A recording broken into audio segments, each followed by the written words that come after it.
సనాతన ధర్మంలో ఉన్నటువంటి మనందరం మనకి తిరుమల తిరుపతి క్షేత్రంలో జరుగుతున్నటువంటి అన్నదానం నిజంగా గర్వపడవలసినటువంటి అన్నదానం. మీరు వెళ్ళి చూడండి, అక్కడ ఇప్పుడు ఒక పెద్ద గోడ ఒకటి ఆ నిర్మాణంలో వచ్చింది. ఆ గోడ మీద ఒక అద్భుతమైనటువంటి చిత్రాన్ని రూపకల్పన చేస్తున్నారు. సలహాలు ఇమ్మని కోరుతూ పుస్తకాలు పెట్టారు అక్కడ. శ్రీశైల క్షేత్రంలో బయలుదేరి త్రిపురాంతకం వచ్చి, త్రిపురాంతకంలో బయలుదేరి మహానంది వచ్చి, మహానందిలో బయలుదేరి అహోబల క్షేత్రం వచ్చి, అహోబల క్షేత్రంలో బయలుదేరి తిరుమల వస్తాయి. ఈ మధ్యలో ఉన్నటువంటి కొండలు పరమ పావనమయ్యా నంది మండలము అది ఎలా ఉంటుందో ఒక ఊహాచిత్రంగా ఊహిస్తే, ఆ కొండల మధ్యలోంచి ఎన్నో కొండలు, ఇన్ని కొండల మధ్యలో ఉన్నటువంటి ఈ క్షేత్రములను, కొండ మీద ఉన్న క్షేత్రాలకి ఉన్న మార్గం ఒక పెద్ద పాము మిలికలతో పడుకున్నట్టుంటుంది. అది వెంకటాచలం దగ్గరికి వచ్చేటప్పటికి పడగలు విప్పి శేషుడు అవుతుంది. దాని మీద ఆనంద నిలయం ఒక మణి అవుతుంది. ఆ మణిలో పరమేశ్వరుడు వెంకటాచలపతి ఉంటాడు. ఒక అద్భుతమైనటువంటి ఊహాచిత్రం. దాన్ని అక్కడ ఉంచారు. అది కొద్ది రోజుల్లో అక్కడ గోడ మీదకి ఎక్కబోతోంది. నాకనిపించింది శ్రీశైలం అద్భుతమైనటువంటి క్షేత్రం. మల్లికార్జున లింగం అక్కడ. ఆ శ్రీశైల లింగం జీవబ్రహ్మ అభేదాన్ని తెలియజేస్తుంది.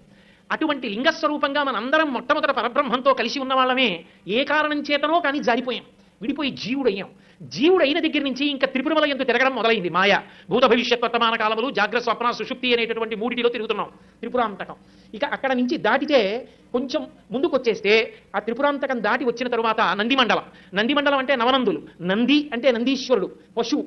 భగవంతుని వంక మాత్రమే చూడడం మొదలు పెడితే పశువు పశుపతి ఎందు ఐక్యమైపోతుంది. నందికి శివుడికి ఇక మధ్యలోకి వెళ్ళరు. జీవబ్రహ్మ అభేద స్థితి కలుగుతుంది. నంది పరమేశ్వరుణ్ణి వహిస్తుంది.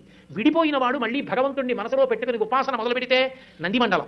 ఆ నందిమండలం దాటితే జీవుడికి ఉండిపోయినటువంటి కామము, క్రోధము అన్న హిరణ్యకశిపుల్ని సంహరించగలిగినటువంటి అహోబల నరసింహస్వామి అనుగ్రహం కలిగితే జీవుని యొక్క జీవస్థితి పూర్తిగా నశించి మళ్ళీ ఆనంద నిలయంలో వెంకటరమణుడితో కలిసి సమస్త పాపములు పోయి జీవబ్రహ్మైక్య సిద్ధి కలుగుతుంది. 7 కొండలు ఎక్కడం అంటే 6 చక్రములు దాటి సహస్రారమునందు ప్రవేశించి ఆ మళ్ళీ సంతోషంగా ఆ అమృత ధారల ఎందు తడిసిపోవడం, లేదా అష్టాంగ యోగంలో 7 భూమికలు దాటి 8వ భూమికి అయిన సమాధి స్థితిని అనుభవించడం.